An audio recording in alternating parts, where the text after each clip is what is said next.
We're only on week 2 of this book's 12-week course, and already I'm wondering if it's a lost cause. My husband and I started this the artist way in an effort to be creative people again instead of just consumers. But it's not exactly easy.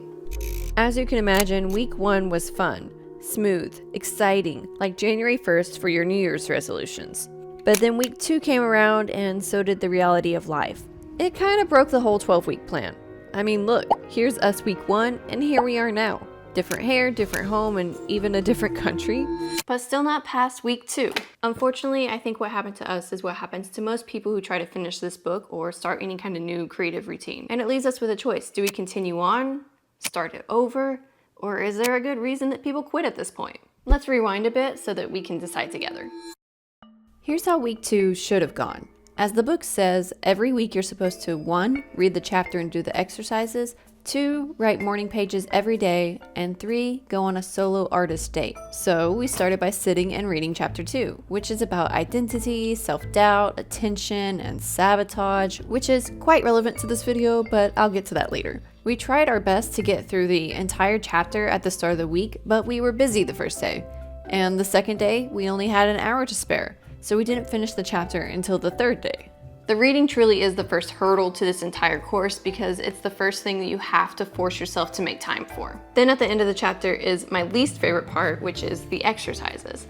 I read them and I get the point without doing them, so I have this little voice in my head that says, you could just skip them. Like, imagine all the things I could be doing instead of listing 20 things I enjoy doing. However, this isn't just a book to read and reflect upon, it is a course. It actually wants you to do things for a reason. So like the morning pages, something you do every single morning. The morning pages are a brain dump of 3 pages. This takes at least 30 minutes if you're writing big and fast. How many days this week did you do your morning pages? That's 1, 2, 5 out of 7. I think I did 4 out of 7. I feel like it's nice to sit down and reflect and like get some stuff off my chest, I guess. But also, I wrote that they've been making me mad because it just feels like something I have to do every day that's in my way. I think it's just because I'm like, is this doing anything? Like, is anything really changing? I don't know. I definitely see how they help me. I just don't always know if it's worth taking the time because there's so many other things pulling for our attention. So it's like, you're still having to choose this over something else, and that something else could be something that's helping you survive or something, you know? Basically, it still helps us with revelations about different things. I don't think that I would have been rolling all these thoughts over my head and like coming to the conclusions that I have been lately without doing it, I think. So my husband and I really did try our best to do them every morning. Then there is the artist date, where you participate in a solo fun activity so that you can replenish your creative well, as the book says. In week 1, I started junk journaling, and Andrew explored the city with his film camera. The idea is that you have to take your inner artist out, like a kid, and explore. That creative inspiration comes from play, curiosity, and giving your brain something new to chew on. On paper, I love it. I get it. When I do it, I also love it. It makes me feel great. But actually making time for it, not so much. Are you seeing the trend? Even so, we gave it our best attempt. On my artist date last week, I actually did do a little bit of writing, so it kind of inspired me to do more writing. This time I decided to write a poem, and actually since this weekend is my husband and I's 6th anniversary, I decided to write him a poem.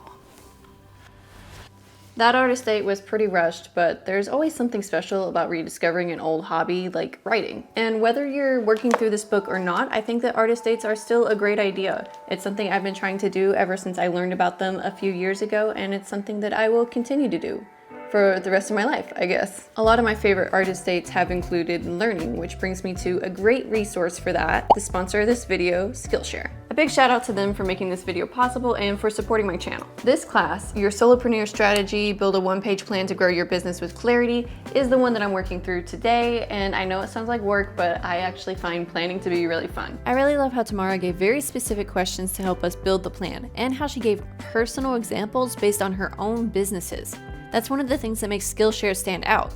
All the classes are made for creatives by fellow creative professionals with experience to pass on. And you can get direct feedback from them and your peers when you share class projects. The platform is covered in all types of classes for hobbyists, creative professionals, and everything in between. You could learn more about selling your art, make sure your business is legal and legit, take any of these specific DIY or craft type classes for an artist date, and much more. The first 500 people to use my link in the description below or to scan the QR code will get a 1-month free trial to Skillshare. Plus, since it's that time of year, a Skillshare membership will make a perfect gift for your friends and family. So be sure to go check it out today. Also, I did it. I finished my 1-page plan.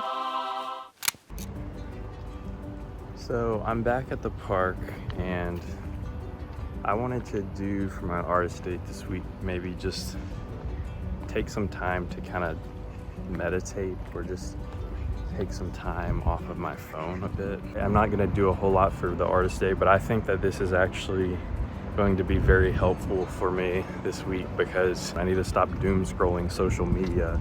I think I'm just gonna sit down right here, this shaded little spot, and maybe set a timer on my phone.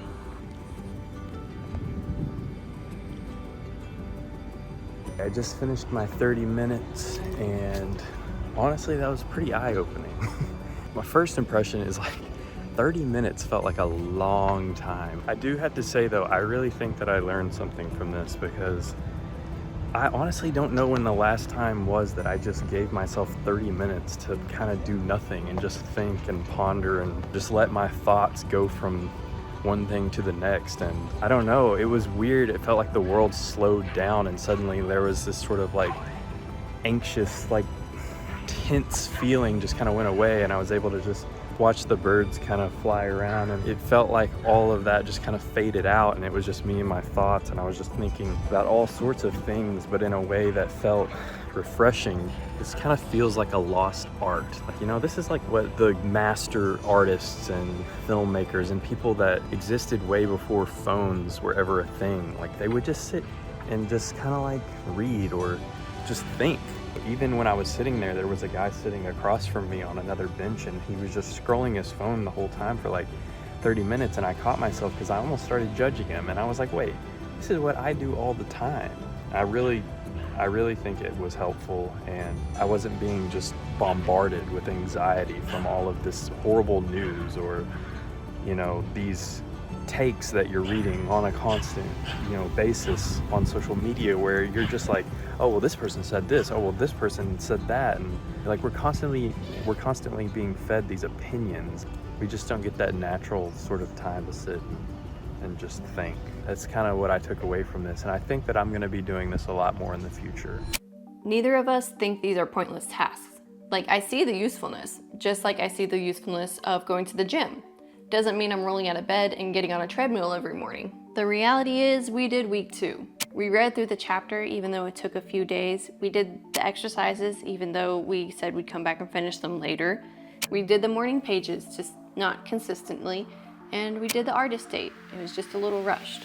None of it felt inspired the way week 1 had. And then life kept happening. We had a trip planned to Paris, and I wasn't exactly going to choose morning pages over 30 less minutes at the Louvre. And then unfortunately, one of the only souvenirs we brought home from that was a cold, or worse. Somewhere amongst the Advil, sleep, and multiple cups of soup, what little habit we had developed for this course quietly disappeared.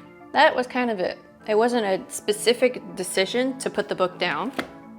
It was just that we had adult responsibilities. After a week, when I did remember the book or morning pages, my thought was, I'm already behind, what's the point? Falling behind created permission to quit. But a few months later, as we moved into our new home, I happened to unpack the book. I flipped back to chapter 2, and that's when I remembered the warnings. This is the week where the book literally tells you this will happen. That once you start showing up creatively, resistance kicks in. Motivation drops. Life becomes too busy. Quitting starts to feel reasonable. Chapter 2 is called Recovering a Sense of Identity, and a lot of it focuses on what happens when you start to take your creative identity seriously. Cameron talks a lot about how fragile that creative identity can be, how easily it's influenced by self-doubt, distraction, and a general lack of attention. It made sense to mine and Andrew's situation. We just stopped protecting our time that was set aside for creativity. Once the routine slipped, our attention slipped with it. Our attention was back to managing life. Travel, getting sick, moving, things that honestly feel reasonable and logical to put ahead of our own creative endeavors. But creative time doesn't survive by accident. It has to be defended. What you pay attention to is what you become. After that, I noticed how fast perfectionism crept in. The moment we missed a few morning pages, it was like a flip switched. Writing one page felt pointless because it wasn't 3. Writing at night felt wrong because it's called morning pages. Doing part of the course felt embarrassing because we weren't doing all of it. And to me, that made quitting feel justified. Week 2 is when our goal to be more creative people stopped being hypothetical. We weren't people who wanted to be creative, we were people expected to show up. Again, back to my gym example, there's a lot of people on January 1st who are going to go to the gym because they want to be strong people, but 2 weeks later, they're gonna figure out that that requires showing up consistently. So what do we do with a slightly paradoxical reality of wanting to give our attention to one thing, but also needing to give our attention to other things? For this book, we know that Cameron's system wants consistency, time, and commitment. That's why you have to sign a contract before you even start week 1. We also know people are very busy nowadays for good reasons, like working 2 jobs, being single mothers, or just fighting the flu. For each week, the morning pages takes about 4 hours, the artist date takes 1 to 2 hours, and the reading exercises take 2 to 3 hours. That's 7 to 9 hours a week. Or to phrase it differently, that's an entire workday. So, in my opinion, I think it's entirely fair for this course to not be 12 consecutive weeks. Would it be better that way? Would you get more out of it if you did that? Probably. But as people with responsibilities who still want to be more creative, we can't expect perfection. And I just personally don't think creativity happens on a schedule just because a book says so.